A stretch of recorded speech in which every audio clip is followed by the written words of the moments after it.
vocês conseguem enxergar um propósito de Deus muito forte no trabalho de vocês? Por que eu falo isso antes de vocês responderem?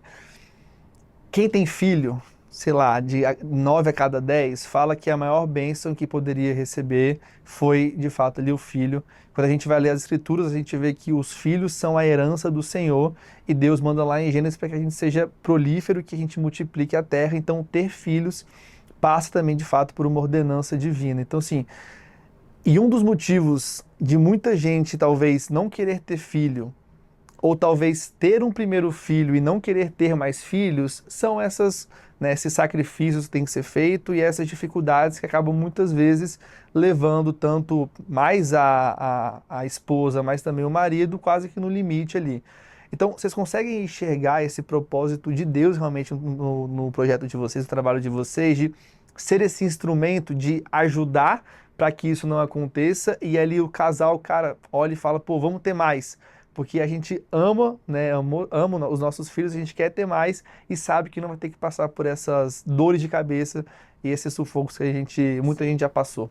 Sim, com certeza, né? Sem dúvida nenhuma.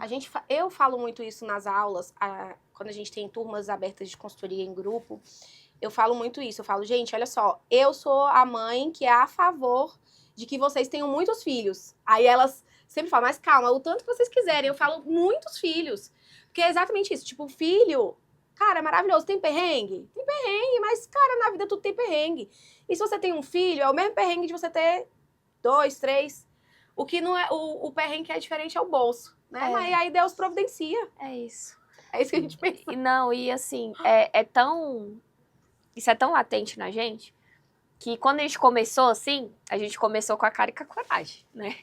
Foi com a cara e com a coragem. Não teve investimento, não teve nada disso.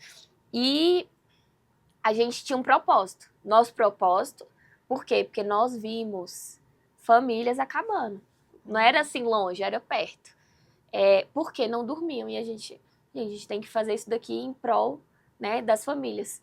E porque a gente viveu na pele, né? Eu vivi, elas nem tanto, mas eu vivi isso.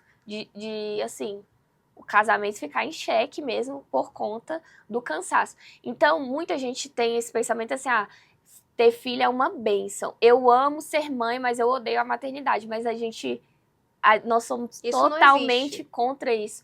Porque é possível amar ser mãe e amar a maternidade. Se você não ama os dois, então tem um desajuste muito grande dentro, né, da sua casa, dentro da sua rotina.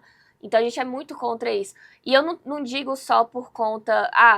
uma mãe solteira pode amar ser mãe e amar a maternidade. Mesmo que tenha acontecido algo ali que não, né, não é o plano de Deus que uma mãe crie sozinha um filho, né?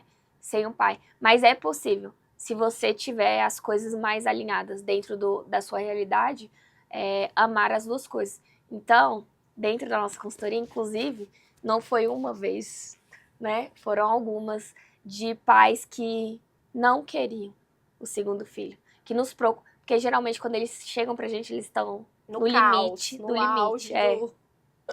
E terminam a consultoria falando assim: olha, eu acho que Deus tá falando comigo. Eu ouvi essa semana. Olha, Deus falou comigo em um sonho. Que era pra eu ter um segundo filho. Era uma coisa tão impensável que eu tô assim... a pessoa, né? Foi o pai até que falou. O pai falou, não, eu coloquei algumas condições assim e foram acontecendo. Ele, será que tá valendo? Porque eu contratei a consultoria, eu falei, eu quero que meu filho durma tudo, mas eu roubei, eu contratei a consultoria, eu falei, negativo. Se Deus respondeu, tá valendo. Então, assim, de pais que não queriam ter filho e que depois filhos, mais filhos, assim, né, tiveram o primeiro e, assim, não pensavam no segundo por conta do cansaço, passaram a pensar depois que dormiram.